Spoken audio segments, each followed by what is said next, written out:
Good morning students, मैं यश Husaini BSc second year की physics class में आपका स्वागत करता हूं। आज की क्लास में हम लोड लाइन अवधारणा यानी कॉन्सेप्ट ऑफ लोड लाइन के बारे में डिस्कस करेंगे, है ना। तो देखो, इसके लिए सबसे पहले हम बात करते हैं किसकी, ट्रांजिस्टर की, जो कि हम पढ़ते आ रहे हैं, ठीक है, पहले की क्लास में भी, ठीक है। ट्रांजिस्टर जो है ना, उसका जो यूज़ होता है ना, वो प्रवर्धक के रूप में किया जाता है, एम्पलीफायर के रूप में किया जाता है। ट्रांजिस्टर का जो उपयोग होता है ना, वो प्रवर्धक के रूप में किया जाता है, यानी कि एम्पलीफायर के रूप में किया जाता है, एम्पलीफायर के रूप में किया जाता है। इसका क्या मतलब होता है कि देखो, आपके पास कोई संकेत है, ये जैसे ऑडियो सिग्नल होता है, जैसे हम बोलते हैं, है ना, ऑडियो सिग्नल होता है, ठीक है। ये हमारे ऑडियो सिग्नल है, जैसे बोलते हैं, फिर फ़ोन में आवाज़ जाती है, दूसरा सुनता है ना। तो फ़ोन में क्या लगा होता है, एम्पलीफायर लगा होता है, प्रवर्धक लगा होता है। तो ट्रांजिस्टर क्या करता है कि ये जो हमारे पास संकेत होता है, सिग्नल जो होता है, हमारे पास संकेत होता है, सिग्नल होता है, इसका एम्पलीफाई कर देता है, प्रवर्धन कर देता है, यानी कि इस तरीके का बना देता है, देखो इसका, ठीक है। तो इसके लिए हम, ताकि हमें जो ऑडियो सिग्नल है वो क्या सुनाई दे, स्पष्ट सुनाई दे, क्लियर है ना। तो इसके लिए हम किसका उपयोग करते हैं, ट्रांजिस्टर का उपयोग करते हैं।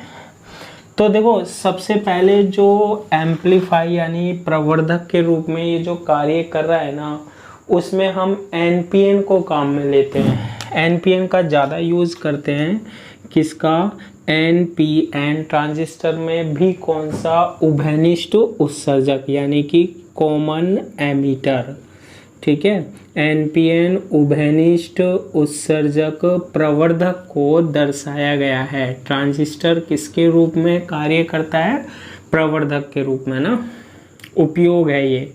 एनपीएन उभयनिष्ठ उत्सर्जक प्रवर्धक को, एम्पलीफायर को क्या किया गया है, दर्शाया गया है। देखो, ट्रांजिस्टर एम्पलीफायर के रूप में कब कार्य करता है, मैंने आपको बताया था सक्रिय क्षेत्र में। कौन से क्षेत्र में, सक्रिय क्षेत्र में, यानी कि क्या, एक्टिव रीजन में। और इस एक्टिव रीजन के लिए मैंने आपको बताया था, जैसे एनपीएन ट्रांजिस्टर है, ये तो हमारे पास होता था ई, ये होता था हमारे पास बी, और ये था हमारे पास सी। तो ये जो है यहाँ, ये ई और बी मिल रहे हैं ना, यहाँ पर ये संधि है, ई और बी संधि जो होती है, ई बी संधि, और ये बी और सी मिलते हैं, इसे हम बोलते हैं क्या, सी बी संधि। ई बी संधि क्या होनी चाहिए, हमारे पास फॉरवर्ड बायस होनी चाहिए, अग्र बायस होनी चाहिए। ई बी संधि तो क्या होनी चाहिए, उत्सर्जक आधार संधि, अग्र बायस होनी चाहिए। और जो सी बी है ना हमारे पास, ये क्या होनी चाहिए, रिवर्स बायस होनी चाहिए, यानी कि क्या, पश्च बायस होनी चाहिए। तो ट्रांजिस्टर कौन से क्षेत्र में कार्य करता है, एक्टिव क्षेत्र में, एक्टिव रीजन में, ठीक है। और वो किसके रूप में काम में लेता है, प्रवर्धक के रूप में, प्रवर्धक के रूप में काम में लेते हैं। तो यहाँ पर हम उभयनिष्ठ उत्सर्जक प्रवर्धक देख रहे हैं, कौन सा, एनपीएन। तो सबसे पहले हम एनपीएन का प्रतीक बनाते हैं। ये देखो, एनपीएन में मैंने आपको बताया था कॉमन एमीटर, तो नीचे क्या लेना है, ई लेना है, यहाँ पर क्या लेना है, हमारे पास बी लेना है, और ऊपर कौन सा लेते हैं, हम सी लेते हैं। इसमें ई क्या होता है, कॉमन होता है, ग्राउंड मान लो इसको 0 वोल्ट। इससे एक साइड यहाँ निवेशी साइड या इनपुट साइड एक तार ले लिया, और एक तार हमने निर्गत साइड ले लिया, यानी कि आउटपुट साइड ले लिया, ठीक है। एनपीएन ट्रांजिस्टर में मैंने आपको बताया था, करंट जो होती है ना, वो यहाँ बेस से कहाँ आती है, बाहर की ओर आती है। और ये किसका प्रतीक हो गया, हमारे पास एनपीएन ट्रांजिस्टर का, जिसमें ई क्या होता है, एन होता है, बी क्या होता है, पी होता है, और सी क्या होता है, एन होता है। ठीक है। तो जब ट्रांजिस्टर को प्रवर्धक के रूप में हम काम में लेते हैं ना, तो इसको तो इस साइड को तो हम क्या करते हैं, आपको मैंने बताया था अग्र बायस, और इसको क्या करते हैं हम पश्च बायस करते हैं। ठीक है। तो अग्र बायस करने के लिए ई को देखते हैं हम, ई किससे जुड़ा होना चाहिए, बताओ किससे जुड़ा होना चाहिए, ये ई किससे जुड़ा होना चाहिए अग्र बायस, ई क्या है एन है, और एन फॉरवर्ड बायस अग्र बायस होगा तो किससे जुड़ा होगा नेगेटिव से, यानी कि हमारे पास ऊपर तो पॉजिटिव और नीचे क्या होगा नेगेटिव होगा, नीचे तो नेगेटिव और ऊपर पॉजिटिव होगा। और इसका नाम हम क्या देते हैं, इसका नाम कोई बैटरी है, इसका नाम दे देते हैं हम VBB दे देते हैं। ठीक है, क्या दे दिया VBB दे दिया, ये कोई बैटरी है। ठीक है। इसके बाद हम यहाँ पर एक किसका और उपयोग करते हैं प्रवर्धक के लिए, एक प्रतिरोध रेजिस्टेंस RB का उपयोग करते हैं। ये रेजिस्टेंस RB का उपयोग क्यों करते हैं, क्योंकि देखो IE करंट तो कहाँ आएगी बाहर की ओर, पता ही है। अगर IE बाहर की ओर आ रही होगी तो IB क्या आएगी अंदर की ओर। तो इस IB करंट को, इस IB धारा को नियंत्रित करने के लिए RB का उपयोग करते हैं। अब देखो ये जो है ना, इसमें करंट ऐसे फ्लो होगी, ये पूरा बंद बन रहा है, देखो ऐसे जाएगी फिर B से E में आएगी, ऐसे फ्लो होगी। ये जो B होता है ना और ये जो E होता है ना, इनके बीच में वोल्टता कितनी होती है, VBE होती है। कल हम यहीं दर्शा रहे थे, लेकिन आज देखो यहाँ दर्शा रहा हूँ मैं VBE, ये अलग बैटरी है। B और E के बीच में जो वोल्टता होती है वो क्या होती है, VBE होती है। क्लियर है। ये तो कौन सी साइड की बात हो गई, निवेशी साइड की बात हो गई। इसके बाद हमारे पास यहाँ पर निर्गत साइड में हम क्या लेते हैं, एक लोड लेते हैं। लोड वो होता है जहाँ पर हमें क्या मिलेगा, आउटपुट मिलेगा, निर्गत मिलेगा। ठीक है। अब देखो इसको हमें पश्च बायस करना होता है, रिवर्स बायस करना होता है। तो देखो रिवर्स बायस करने के लिए आप C को देखो, C क्या है, N है, तो N को रिवर्स बायस पश्च बायस करना है तो उल्टे से जोड़ो, किससे, पॉजिटिव से जोड़ देते हैं, ये प्लस और ये माइनस जोड़ देते हैं। और इसका नाम हम कोई भी रख देते हैं, बैटरी क्या रख दिया हमने, VCC रख दिया। क्या रख दिया हमने, VCC रख दिया। ठीक है।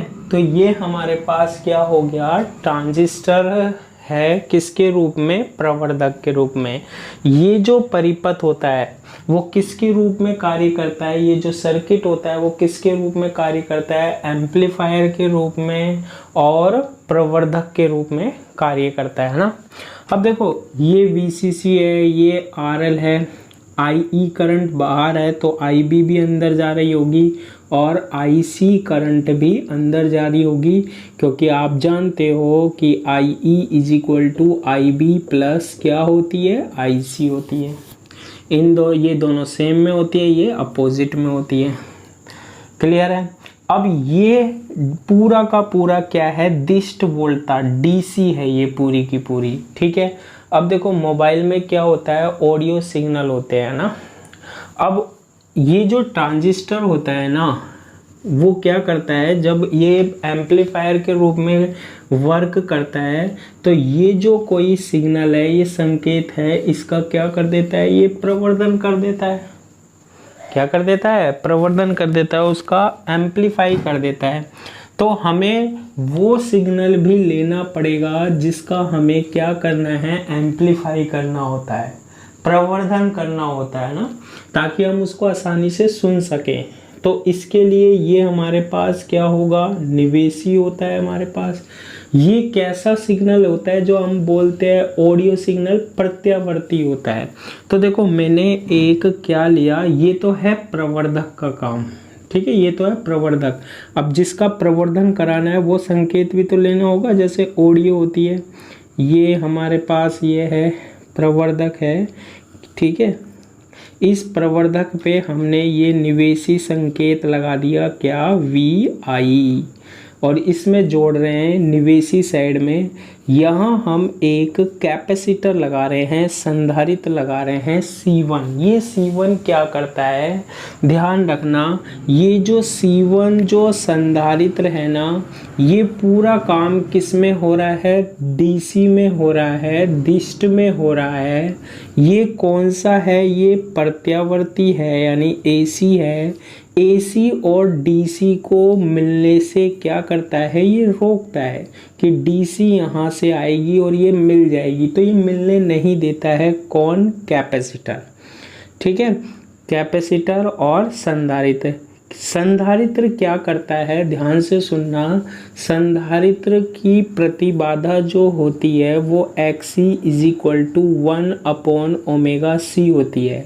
जिसकी आवृत्ति ज़्यादा होती है, ओमेगा आवृत्ति यानी फ्रीक्वेंसी, उसकी जो Xc यानी क्या है, इम्पीडेंस यानी कि प्रतिबाधा क्या होती है, कम होती है। यदि आवृत्ति ज़्यादा होगी तो प्रतिबाधा कम होगी। ये एक दूसरे के क्या है, इन्वर्सली प्रोपोर्शनल है, व्युत्क्रमानुपाती है। ठीक है, प्रतिबाधा आवृत्ति के क्या है, इन्वर्सली प्रोपोर्शनल है। अब देखो प्रत्यावर्ती तो क्या होती है, ये होती है, और दिष्ट ये होती है हमारे पास। तो बताओ इसमें आवृत्ति किसकी ज़्यादा होती है, आवृत्ति इसी की होती है। दिष्ट की आवृत्ति कितनी होती है, फ्रीक्वेंसी कितनी होती है, 0 होती है। क्लियर। अगर दिष्ट की फ्रीक्वेंसी 0 होती है, आवृत्ति 0 होती है, तो दिष्ट के लिए Xc = 1/0 यानी इन्फिनिटिव, यानी दिष्ट के लिए प्रतिबाधा जो इम्पीडेंस का मान है वो कितना आ जाएगा, अनंत। यानी कि ये संधारित्र दिष्ट के लिए कितनी प्रतिबाधा उत्पन्न करेगा, अनंत। यानी कि इसमें से क्या नहीं जा सकती, दिष्ट नहीं जा सकती, क्योंकि प्रतिबाधा बहुत ज़्यादा हो गया उसकी। लेकिन अगर यही बात हम प्रत्यावर्ती की करें, AC की करें, तो AC की आवृत्ति ज़्यादा होती है, तो इसकी प्रतिबाधा क्या होगी, कैपेसिटर की, संधारित्र की, कम होगी। और इसमें से क्या पास कर सकता है, प्रत्यावर्ती। इसमें से दिष्ट नहीं जा सकता, लेकिन इसमें से ऐसे प्रत्यावर्ती चला जाएगा। क्लियर है यहाँ पर। तो ये जो संधारित्र है वो किस लिए लगाते हैं, ताकि ये प्रत्यावर्ती को तो क्या कर दे, भेज दे, और दिष्ट को क्या कर दे, ब्लॉक कर दे, जाने ना दे, मिलने ना दे प्रत्यावर्ती से। ऐसे ही निर्गत में हम एक संधारित्र और लगा देते हैं C2, और यहाँ से हम क्या लेते हैं, वोल्टता लेते हैं, आउटपुट वोल्टेज लेते हैं, निर्गत वोल्टता ले लेते हैं, जो कि कैसी मिलती है हमारे पास, इसका क्या हो जाता है, प्रवर्धन हो जाता है। यहाँ तो हमने ऐसा संकेत दिया था, और यहाँ हमारे पास कैसा मिल गया, ये मिल गया। क्लियर है ये वाली बात। RB क्या करता है, RB जो है वो IB धारा को नियंत्रित करता है, धारा को नियंत्रित करता है, कंट्रोल करता है। और C1 और C2 क्या करते हैं, C1 व C2, ये C1 संधारित्र और ये C2 संधारित्र, ये क्या करते हैं, दिष्ट धारा को अवरुद्ध करते हैं, रोकते हैं, ब्लॉक करते हैं, दिष्ट धारा को अवरुद्ध करते हैं, अवरुद्ध करते हैं। यानी प्रत्यावर्ती तो ऐसे इसमें से होकर जाएगा ना, जब यहाँ निकलेगा तो प्रत्यावर्ती तो इसमें से जा सकता है, लेकिन ये जो दिष्ट है ना वो यहाँ नहीं आ सकती। फिर ये प्रत्यावर्ती ऐसे ऐसे इसमें आगे जा सकता है, प्रत्यावर्ती तो यहाँ से, लेकिन ये कैपेसिटर यहाँ क्या रोक देगा, दिष्ट। तो निर्गत हमेशा क्या मिलेगा हमें, प्रत्यावर्ती अल्टरनेटिंग मिलेगा, जो कि हमारा क्या है, ऑडियो सिग्नल है, जो कि हमने एग्जाम्पल लिया है। ठीक है। अब देखो यहाँ तो हमने सिग्नल लगाया था, संकेत दिया था, और ये मिल जाता है हमारे पास। अब देखो हम यहाँ पर किसके बारे में पढ़ रहे हैं, DC लोड लाइन के बारे में पढ़ रहे हैं। ठीक है। तो जब DC लोड लाइन के लिए निकालते हैं तो हम संकेत को नहीं लगाते हैं, ये संकेत और संधारित्र यहाँ लग रहे हैं ना, इसको नहीं लगाते हैं। और आउटपुट में भी ये जो संधारित्र है इसको भी क्या कर देते हैं, हटा देते हैं। और ये जो अवस्था कहलाती है ना, वो शांत अवस्था कहलाती है। ठीक है। देखो क्या, जब निवेश परिपथ, ठीक है, ये कॉमन एमीटर है, उभयनिष्ठ उत्सर्जक है ना। जब निवेश परिपथ में कोई संकेत वोल्टता, यानी कि जो हमारे पास क्या है, सिग्नल है, संकेत है ना, कोई संकेत वोल्टता जिसका हमें प्रवर्धन कराना होता है, नहीं लगाई जाती है, संकेत वोल्टता नहीं लगाई जाती है, ठीक है। यानी अगर हम ये नहीं लगाएं, संकेत वोल्टता नहीं लगाई जाती है, तो इस अवस्था को क्या कहा जाता है, शांत अवस्था कहा जाता है, ठीक है। क्वाजिएंट स्टेट बोलते हैं ना, शांत अवस्था बोलते हैं। तो देखो बस केवल ये रखना है हमें। ये क्या हो गया हमारे पास, ट्रांजिस्टर हो गया है ना, ये इसका क्या हो गया, प्रतीक। ये क्या हो गया हमारे पास, सी हो गया। ये हमारे पास यहाँ पर क्या हो गया, बी हो गया। नीचे क्या हो गया हमारे पास, ई हो गया, ठीक है। एन पी एन है, ये एन है, ये पी है, और ये क्या है, एन है। करंट बाहर की ओर आ रही है, इसलिए एन पी एन है। यहाँ पर हमारे पास क्या लगा होगा, एक रेजिस्टेंस लगा होगा आर एल। यहाँ पर हमारे पास बैटरी लग रही है, हमारे पास कितनी लग रही है बताओ, वी सी सी। ये पॉजिटिव और ये नेगेटिव करना बता ही दिया। इसको हमने क्या किया है, कॉमन किया है, कॉमन कर दिया हमारे पास। इसके बाद हमारे पास ये बी पर क्या लगा हुआ है, एक रेजिस्टेंस लगा हुआ है, तो रेजिस्टेंस लगा देते हैं, प्रतिरोध लगा देते हैं, क्या, आर बी। और यहाँ पर हमारे पास क्या लगा हुआ है, एक सेल लगा हुआ है, ये प्लस और ये माइनस। इसका नाम क्या है, वी बी बी है, ठीक है। बस ये हटा दिया मैंने, आर बी और वी बी बी है, एन पी एन ट्रांजिस्टर है, आर एल है और वी सी सी है, ठीक है। इसमें करंट कहाँ आ रही होगी, बाहर, आई ई, तो आई बी कहाँ जा रही होगी, अंदर, और आई सी भी कहाँ होगी, अंदर होगी। अब देखो ये बी होता है और ये क्या होता है, ई होता है, ठीक है। अब देखो ये इसका नेगेटिव इधर जा रहा है हमारे पास, और यहाँ प्लस इधर जा रहा है, तो ये ट्रांजिस्टर पर B और E के बीच में हमें वोल्टता मिलती है कितनी, VBE। जब हम ऐसे घूमेंगे ना, तो देखो B से हम आ रहे हैं, नहीं आ रहे E की ओर आ रहे हैं, तो B और E के बीच में जो वोल्टता है, वोल्टेज है, वो VBE है।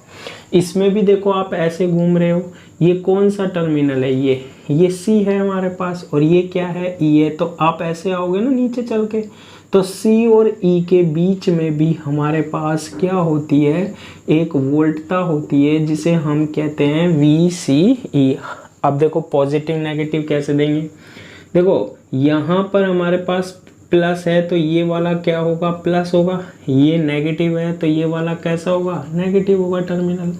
ये ऊपर किससे जुड़ा हुआ है, C प्लस से, तो ये प्लस होगा, और ये नीचे किससे जुड़ा हुआ है, ये नेगेटिव हो जाएगा हमारे पास। क्लियर है ये वाली बात। तो ये कौन सी अवस्था की कंडीशन है, शांत अवस्था की कंडीशन है। अभी हम किसके बारे में पढ़ रहे हैं, डीसी लोड लाइन के बारे में पढ़ रहे हैं। संकेत को हमने क्या नहीं कराया है, आरोपित नहीं कराया है। क्लियर है। अब हम इसमें किरचॉफ का द्वितीय नियम लगाते हैं। किरचॉफ का नियम मैंने पढ़ाया था पहले की वीडियो, अगर आपने नहीं देखी है तो उनको देख लीजिएगा, क्योंकि अब यहाँ समझाने से मतलब नहीं है, नहीं वीडियो बहुत बड़ी हो जाएगी, है ना। किरचॉफ का नियम, कुल वोल्टताओं का बीजगणितीय योग, algebraic sum of voltage is equal to 0। तो यहाँ से निर्गत वाला साइड है, ये वाली साइड है, इसमें हम किरचॉफ लगाते हैं। यहाँ से स्टार्ट करते हैं, पहले क्या आ रहा है, नेगेटिव, तो नेगेटिव क्या, VCC। फिर हम ऊपर गए, यहाँ से करंट ऐसे जा रही है, तो करंट की डायरेक्शन में जब चलते हैं तो प्लस क्या आएगी हमारे पास, IL की जगह यहाँ क्या है, IC इंटू RL। फिर इधर आ रहे हैं, अब देखो यहाँ से घूम के नीचे आना है हमें, नीचे, तो यहाँ और यहाँ के बीच में वोल्टा होती है VCE, ऊपर कौन सा चिन्ह है, पॉजिटिव, तो क्या लिखेंगे VCE इज इक्वल टू क्या, 0 होती है। क्लियर है, ठीक है, बहुत अच्छी बात है। VCC को इक्वल के पहले लेके आओ, VCC इज इक्वल टू आ जाएगा IC इंटू RL प्लस क्या VCE। और देखो यहाँ से हम किसकी वैल्यू निकालते हैं, IC की वैल्यू निकालते हैं। और IC की जो वैल्यू आएगी ना, ठीक है, एक बार और कर लेता हूँ, देखो IC इंटू RL की वैल्यू निकालो तो VCC माइनस के क्या VCE आ जाएगा या नहीं आ जाएगा। तो IC की वैल्यू देखो, ये माइनस है ना, ये माइनस और RL से डिवाइड हो रहा है, तो इसको लिख रहा हूँ मैं -1 अपॉन क्या RL। कैसे लिखा, RL से दोनों में डिवाइड होगा, पहले माइनस को अंदर ले लिया, 1 अपॉन RL VCE और प्लस क्या VCC upon RL, equation number 1। अब इस इक्वेशन को आप ध्यान से देखना, ये ध्यान रखना, ये कौन सा है, ये उभयनिष्ठ उत्सर्जक है, हमारे पास कॉमन एमीटर है। ठीक है, इसको हम अब मिटा देते हैं, इसका कोई काम अब नहीं पड़ेगा। अब देखो, जब हमारे पास IC की वैल्यू ये आ गई -1 अपॉन RL, है ना, अगर हमारे पास इसमें ध्यान से सुनना, VCC क्या है, बैटरी है जिसकी वैल्यू क्या होगी, नियत होगी, कांस्टेंट होगी। ठीक है, VCC क्या होगी हमारे पास, कांस्टेंट होगा। तो IC व VCE के मध्य जो संबंध है ना, रिलेशन बनेगा हमारे पास, वो किसका बनेगा, सरल रेखा का बनेगा। संबंध सरल रेखा का बनेगा। कैसे बनेगा बताओ, सरल रेखा का समीकरण क्या होता है, y बराबर mx प्लस c, और c क्या होता है, उसमें कांस्टेंट होता है, नियत होता है। मेरे से ज़्यादा आप जानते होगे इसके बारे में, ना ज़्यादा बात नहीं करेंगे, नहीं टॉपिक रह जाएगा। y is equal to mx plus c होता है। अब देखो, y की जगह यहाँ पर कौन काम कर रहा है, IC काम कर रहा है ना, -1 अपॉन RL VC, मतलब ऐसे इक्वेशन बन रही है। और मैं कह रहा हूँ कि ये किसकी तरह काम करेगा, सरल रेखा की तरह बनता है रिलेशन। और m क्या होता है हमारे पास, ढाल होता है। y का मतलब आप अच्छे से जानते हैं, x का मतलब अच्छे से जानते हो, m ढाल होता है, ये भी जानते हो, और c और नियत होता है। मैंने तो अभी यही कहा है कि ये संबंध सरल रेखा का बनेगा। कैसे बनेगा वो हम बताते हैं अभी। उससे पहले आप ये जो कॉमन एमीटर है, उभयनिष्ठ उत्सर्जक है, इसका हमने निर्गत अभिलाक्षणिक वक्र पढ़ा था। ठीक है, निर्गत अभिलाक्षणिक वक्र बना लेते हैं पहले हम। कौन सा वक्र बना लेते हैं, निर्गत अभिलाक्षणिक वक्र। निर्गत अभिलाक्षणिक वक्र यानी आउटपुट जो कैरेक्टरिस्टिक होती है ना, वो आउटपुट की करंट और आउटपुट की वोल्टेज में बनता है, यानी कि निर्गत की धारा और निर्गत की वोल्टता। बताओ निर्गत की धारा कौन सी है, देखो यहाँ देखो ICE होती है, IC होती है, जिसे हम किस में नापते हैं, मिली एम्पियर में। और यहाँ जो वोल्टा होती है C और E के बीच में, देखो मैंने यही दर्शा दी, वो कितनी होती है VC, C और E के बीच में ये दर्शा दी कि ना VCE होती है, चाहे यहाँ दर्शा दो चाहे ऐसे दर्शा दो। तो IC और VCE के बीच में क्या होता है, वक्र होता है। कब, जब निवेशी धारा यानी इनपुट करंट को क्या रखते थे हम, नियत रखते थे। तो ये ग्राफ मैं आपको बता देता हूँ कैसे आया था। देखो ये आया था IB इज इक्वल टू कितने पर, 0 माइक्रो एम्पियर पर। फिर देखो इसको हमने ऐसे बना देते हैं, क्योंकि ये वक्र हम कर चुके हैं। इस तरीके से आया था, याद करना है, पहले की वीडियो देखनी है अगर नहीं देखी हो। IB is equal to, IB का मान जब हमने कितना लिया था, भिन्न भिन्न मान लिया था, 20 माइक्रो एम्पियर लिया। IB इज इक्वल टू ले लो 30 माइक्रो एम्पियर, कुछ भी। IB is equal to 40 micro ampere, IB is equal to कितना, 50 माइक्रो एम्पियर। ऐसा ग्राफ आया था या नहीं आया था, बिल्कुल आया था। अब आप सर ये कह रहे हो कि y बराबर एम एक्स प्लस सी, ये रेखा की तरह कैसे बन रहा है? IC और VC में संबंध बिल्कुल बन रहा है। देखो कैसे नहीं बन रहा, देखो इसमें हम क्या करते हैं, ये अब ये हटा देता हूँ मैं, चित्र का काम हो गया हमारे पास, जो सर्किट है ना, ये देखो देखो कैसे होता है। IC कौन से अक्ष पर है? IC कौन से अक्ष पर है? y अक्ष पर है। IC कौन से अक्ष पर है? y अक्ष पर है। तो IC, ये y की जगह कौन आ गया? IC आ गया। तो ये देखो IC आ गया, ठीक है। इसके बाद देखो x अक्ष ये है, x अक्ष पर कौन है? VC। तो ये देखो ये तो किसकी तरह काम कर रहा है? y की तरह। ये किसकी तरह काम कर रहा है? x की तरह। x अक्ष वाला काम है VC का, y अक्ष वाला काम है किसका? IC का। फिर आता है m क्या होता है? हमारे पास ढाल होता है। तो बताओ अब जो हमारे पास सरल रेखा बनेगी IC और VC के बीच में, उसका ढाल कितना होगा? -1/RL होगा। और C क्या होता है? नियत। तो C देखो VCC/RL, तो नियत ही होगा, क्योंकि RL फिक्स कर देंगे हम और VCC भी क्या कर देंगे? नियत कर देंगे, ठीक है। तो ये जो इक्वेशन आती है ना हमारे पास, वो किसकी तरह बिहेव करती है? एक सरल रेखा की तरह, यानी कि स्ट्रेट लाइन की तरह। IC और VC के मध्य संबंध क्या बनता है हमारे पास? सरल रेखा बनता है।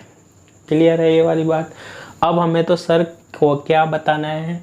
हमें तो बताना है DC लोड लाइन क्या होती है, दिष्ट लोड लाइन क्या होती है, हमें तो इसके बारे में बताना है। किसके बारे में बताना है? DC लोड लाइन, यानी कि दिष्ट लोड लाइन के बारे में बताना है। बिल्कुल बताएंगे। देखो इसके बारे में कैसे बताना है, हमारे पास ये पॉइंट होते हैं x, y। क्लियर है ये वाले?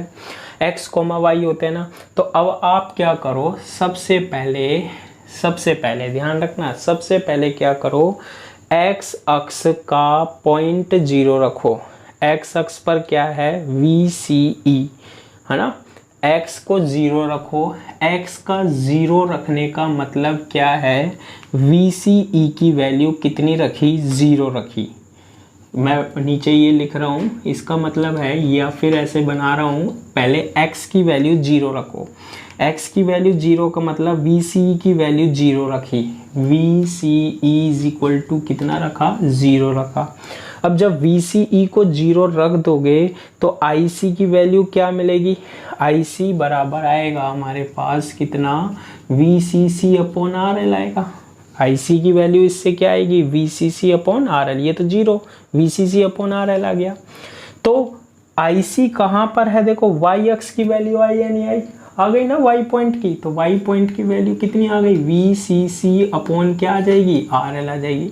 अब एक बार आप क्या करो, y की वैल्यू 0 रखो। ये टिक कर दिया मैंने। अब क्या करना है? y 0 रखना है। y 0 रखने का मतलब, y 0 रखने का IC 0 रखो। जैसे ही IC 0 रखोगे, यानी कि सेकंड कंडीशन क्या करना है? IC इज इक्वल टू 0 रखना है। IC 0 रखोगे तो क्या बन रहा है? देखो 1/RL, ये मैं सोल्व कर देता हूँ, -1/RL VCE है ना। और इसको देखो, ये तो 0 हो ही गया, ये तो 0 हो ही गया।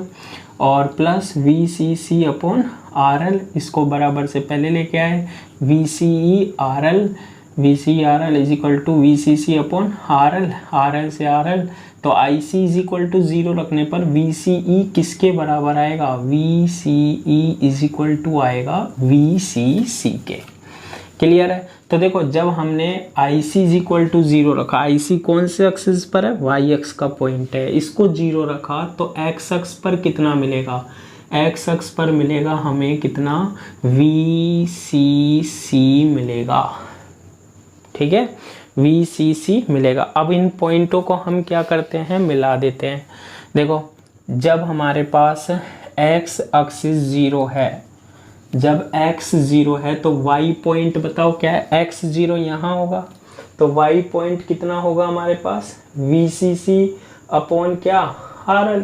तो VCC/RL कहाँ होगा? यहाँ कहीं ना कहीं कोई ना कोई मान होगा, VCC/ क्या? RL। होगा या नहीं होगा, V C C upon R L होगा या नहीं होगा। दूसरा पॉइंट क्या है, एक्स अक्ष पर वी सी सी और वाई अक्ष पर कितना 0। तो देखो वाई अक्ष पर तो अब हम ऊपर तो जाएंगे नहीं, एक्स अक्ष पर जाएंगे। तो देखो ये इसके कोऑर्डिनेट्स क्या होगा इसके, है ना, ये वाई अक्ष वाला है ना, तो इसके कोऑर्डिनेट्स क्या होंगे, ये देखो 0, बी सी सी अपॉन क्या आर एल। ठीक है, अब V C C R L को मैथ में कैसे दर्शाते थे, एक्स का पॉइंट तो है वाई का नहीं है, तो एक्स अक्ष पर ही जाओगे आप। एक्स अक्ष पर कहीं ना कहीं ऐसा पॉइंट होगा जिसका वैल्यू कितना होगा, V C C R L, यानी वी सी ई का वो मान जहाँ वी सी सी किसके बराबर है, वी सी। मतलब इन दोनों पॉइंटों को कहाँ ड्रॉ करना है, ग्राफ में ड्रॉ करना है, कर दोगे। अब दोनों पॉइंटों को हम जब मिला देते हैं तो ये जो लाइन बनती है ना, ये कौन सी लाइन कहलाती है, डिस्ट लोड लाइन कहलाती है, डीसी लोड लाइन कहलाती है।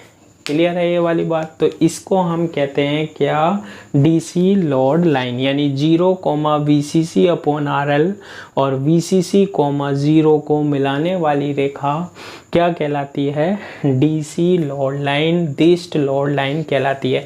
ये पॉइंट तो आप कर सकते हो ना, ग्राफ पेपर में करते हैं, जैसे x = 0, x0 कहाँ पर है, यहाँ पर है, और y पर जाओ, y की वैल्यू VCC, तो y पर जाओगे तो y पर कहीं ना कहीं कोई ना कोई मान होगा जिसकी वैल्यू कितनी होगी, VCC अपॉन RL। तो ये पॉइंट कितना है, VCC अपॉन RL। फिर देखो ये x पर है VCC और y पर 0, x अक्ष पर ही चलोगे, x अक्ष पर कहीं ना कहीं मान होगा कौन सा, VCC। इन दोनों को मिला दोगे, ये जो लाइन होगी वो हमारे पास डिस्ट लोड लाइन हो जाएगी। ठीक है, तो इससे आगे का जो टॉपिक है हम कल की क्लास में डिस्कस करेंगे। आज के लिए इतना ही, थैंक यू।